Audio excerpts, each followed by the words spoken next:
कश्मीरी पंडितों की तंजीम ग्लोबल कश्मीरी पंडित डायस्पोरा की जानिब से सुप्रीम कोर्ट में दायर की गई दरखास्त की गई। तंजीम के सदर एसके भट्ट ने न्यूज 18 से बात की। उन्होंने कहा कि कश्मीरी पंडित 370 मामले पर हुकूमत के साथ हैं। उन्होंने कहा कि आइन को मानने वालों को पार्लियामेंट के जरिए दफा 370 को हटाने के फैसले को मानना चाहिए।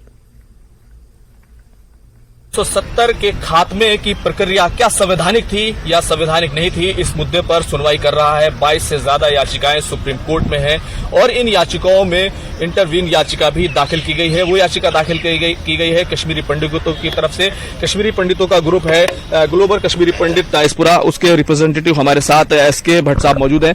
भट्ट साहब, आप लोग सुप्रीम कोर्ट पहुंचे हैं, याचिका भी दाखिल की, आखिर क्या कहना चाहते हैं सुप्रीम कोर्ट से? देखिए, पहले तो मैं आपको बताऊं, ये एक ही जेकेपीडी नहीं, हमारी 4 जो है ऑर्गेनाइजेशंस जो है, कश्मीरी पंडित पन कश्मीर की तरफ से भी और एक इंडिविजुअल डॉक्टर मावा ने भी और 3-4 ये हम और ऑल इंडिया कश्मीरी समाज, ये कलेक्टिव एक हमारी कंसेंसस हुई है कि we should intervene in it and for the direction.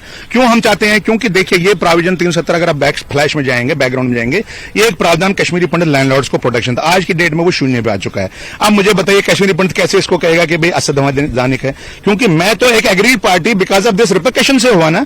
और ये किसके घर भरता रहा 370? इसमें तो एक इंसुलेशन सेंटर से बार्गेनिंग टूल किसका बना? उन पॉलिटिशियनों का जो आज क्राई कर रहे हैं, जो पीए गुप्कार डिक्लेरेशन और स्वरूप में पता नहीं क्या क्या बला बला, आप तो वो I dash D dash I डेड इंडिया पता नहीं क्या क्या कर रहे हैं, ये वही लोग कर रहे हैं ताकि एक असरता समाज की बनी रहे और एक जिसे कहते हैं ना, एक डिस्टर्बेंस ऑफ इंडिया का एक स्टेट। कश्मीर, मैंने कहा, एक टेस्ट ग्राउंड है फॉर एनी सेकुलरिज्म को टेस्ट करने के लिए। वो वहां फेल हो चुके हैं, जिसे कहते हैं ना, लिवर फेल हो चुका है। वहां कश्मीर में स्टेट का लिवर फेल हो चुका है, जो कि आपको देख रहे हैं, उसका इंपैक्ट पूरे हिंदुस्तान में पड़ रहा है। आज देखिए नूह में क्या हो रहा है। हमने तो ये पहले ही कहा था, अगर आप हमारे एक सवाल ये है कि तमाम जो राजनीतिक पार्टियां हैं या तमाम जो लोग हैं, ज्यादातर याचिकाएं इस पूरी प्रक्रिया के खिलाफ संवैधानिक तौर पर चैलेंज करने के लिए सुप्रीम कोर्ट आई है, जो कुछ प्रक्रिया अपनाई गई हटाने के लिए। देखिए, देयर आर 2 वेज, लेजिस्लेटिवली एंड लेजिस्लेटिवली। लेजिस्लेटिवली ये 2 हाउस ने पास किया, पूरे बहुमत से पास किया, राष्ट्रपति की कंसेंट। इससे बड़ा क्या पाकिस्तान में जाके इसको रखते हम या कहीं रखते? आप तो या तो मानिए या तो ना मानिए। आप एक किसी अभी जैसे कहते हैं आप हमारे पार्लियामेंट भी चाहिए, आपको पॉलिटिकल वो प्रोटेक्शन भी चाहिए, आपको रिजर्वेशन। हाल ही में हुए द्रास करगिल हादसे में लापता 4 अफराद में से शबीर अहमद की लाश इस्कोदो खरमंग में मिली है। कल रात को इसकी तस्दीक होने के बाद लाश को वापस करने के लिए उलमा काउंसिल द्रास ने एक प्रेस कॉन्फ्रेंस मुनक्किद की। उन्होंने भारत और पाकिस्तान हुकूमत से लाश को वापस लाने के लिए इक़दाम करने की अपील की। उलमा काउंसिल 22 जुलाई से लाश की तलाश में सरगर्म थी और रजाकारों के लिए खाने पीने और दीगर इंतजाम किए। जो दरिया में चली गई थी, जिसमें चंद अफराद शामिल थे और द्रास के भी एक फर्द जिसका नाम शबीर अहमद था, वो भी उसी गाड़ी हादसे में जो है इंतकाल फरमा गए थे। और 12-13 दिन से लगातार कौंसल के मेंबर, वॉलंटियर्स और आवाम द्रास की दरिया में तलाश कर रहे थे, लेकिन कहीं पर उनका जिस्म बरामद नहीं हुआ। लेकिन कल शाम से इतला मिली है कि पाकिस्तान की सरजमीन खरमंग गिलगित में उनका जिस्म जाहिर हुआ है, यानी उन्हें वहां इनकी लाश मिली है। और फोटो के जरिए और उनके फैमिली के जरिए जो है ये भी यकीन दिलाया गया कि ये शबीर अहमद की, मरहूम शबीर अहमद की ही लाश है।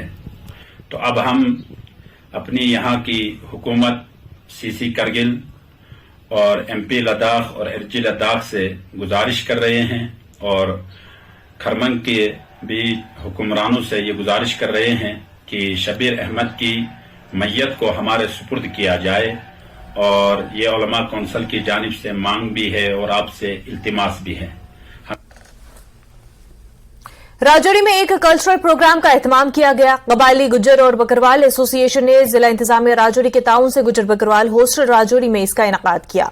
तुलबा की कसीर तादाद ने इसमें शिरकत की और इस मौके पर मुल्क के लिए जान निछावर करने वाले गुज्जर बरादरी के अफराद के लवाहिकीन भी मौजूद थे।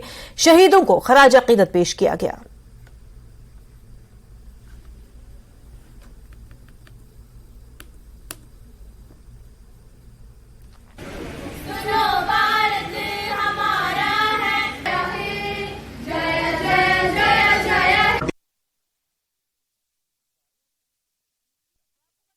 समीर, सुप्रीम कोर्ट में आर्टिकल 370 के हवाले से समाअत जारी है। रोजाना की बुनियाद पर अब समाअत होनी है, जहां पर उस हवाले से ओपोजिशन के रिएक्शंस भी आ रहे हैं। बीजेपी भी उस पर रिएक्शन दे रही है कि ये तो लोगों के मफाद में हुआ है, तो ओपोजिशन कह रही है ये गैर आईनी है। आर्टिकल 370 की मनसूखी। बहरहाल सुप्रीम कोर्ट में इस हवाले से समाअत जारी है और रोजाना की बुनियाद पर समाअत होगी अब से। हमारे साथी समीर भी जुड़ गए हैं इस मामले पर बात करने के लिए। समीर, समाअत तो शुरू हो गई है सुप्रीम कोर्ट में, 22 से ज्यादा अर्जियां दाखिल है। इंटरवेंशन की भी एक अर्जी दाखिल की गई है एक कश्मीरी पंडित ऑर्गेनाइजेशन की तरफ से। हमें यह बताएं कि ओवरऑल अगर हम इस पूरे मामले को देखें, किस तरह से देखा जा रहा है, और अब जो और भी ज्यादा ओपोजिशन इस मामले को लेकर के सियासत गरमा रही है, उसको भी इस पूरे सिनेरियो में कैसे देखा जाए?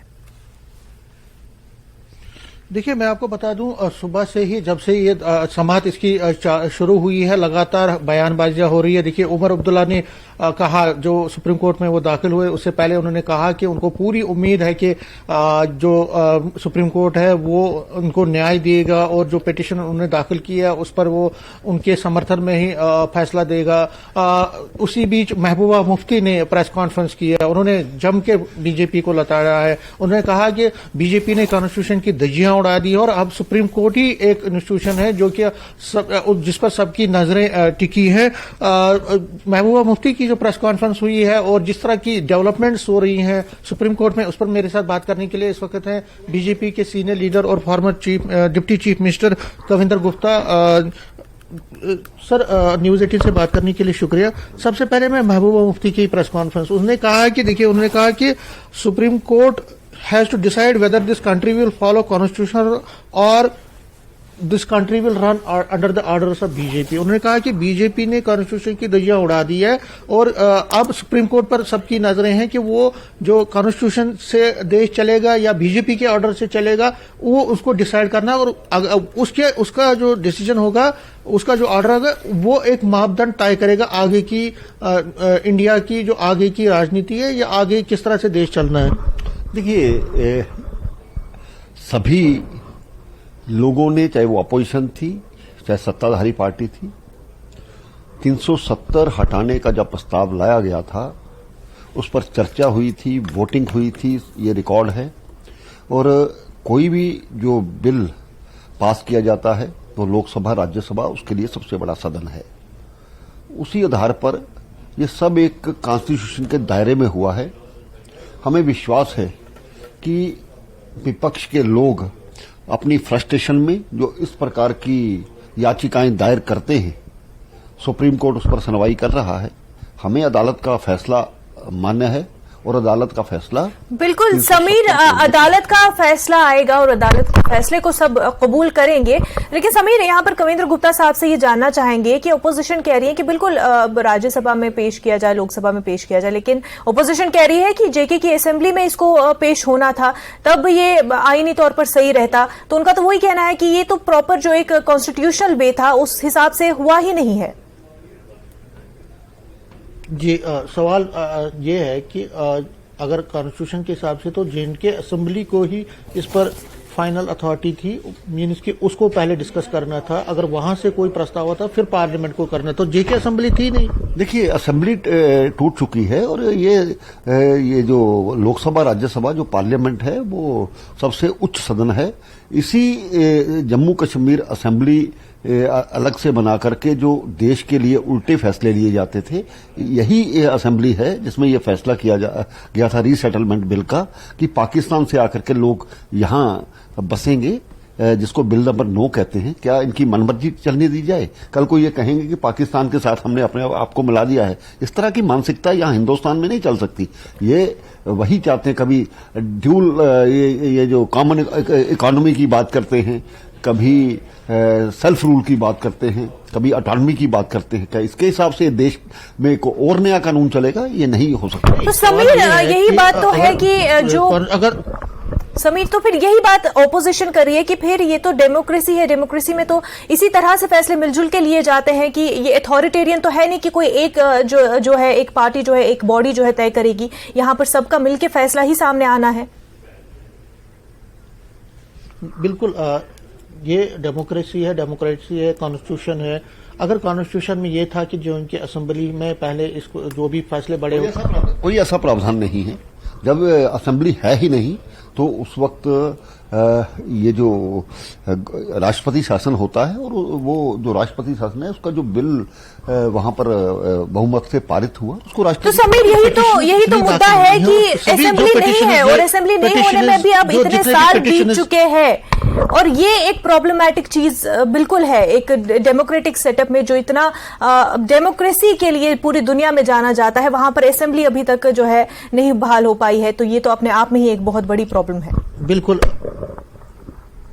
सही बात है कि जो सवाल ये है कि अगर आप कहते हैं कि डेमोक्रेसी है, India is a democratic country, लेकिन अगर असेंबली नहीं है, अगर आप पिछले 5 साल से असेंबली के लिए तैयार जो है वेट कर रहे हैं, तो आपको नहीं लगता कहीं ना कहीं वहां पे भी आप जो है बिल्कुल भी जो कॉन्स्टिट्यूशन के उलट हो रहा है, डेमोक्रेसी का जो एक कॉन्स्टिट्यूशन का हमारा एक सिस्टम है उसको प्रॉब्लम। देखिए, नियमों के तहत सब कुछ किया गया है, तभी इसको लागू किया गया है।